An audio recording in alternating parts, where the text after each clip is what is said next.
On Wednesday, IBM Corp announced 3,900 layoffs as part of some asset divestments and missed its annual cash target, dampening cheer around beating revenue expectations in the fourth quarter. Chief Financial Officer James Kavanaugh said that the company was still committed to hiring for client-facing research and development. According to reports, the layoffs were related to the spin-off of its Kyndryl business and a part of AI unit Watson Health. IBM said that it will reportedly cause a $3 million charge in the January to March period.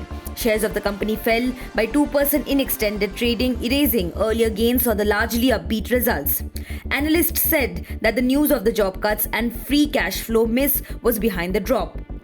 From big tech to Wall Street banking majors, US companies have been downsizing and cutting costs to tackle the global economic downturn.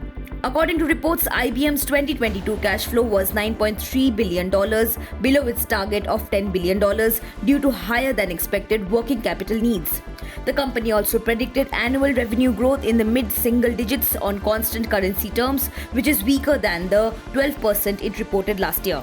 In October, IBM flagged softness in new bookings in Western Europe, while peer Accenture plc noted weakness in its consulting business. Cognizant Technology Solutions Corp in November cut its 2022 forecast due to a pullback in contracts. Notably, in 2022, IBM recorded revenue growth of 5.5%, which was its highest in a decade.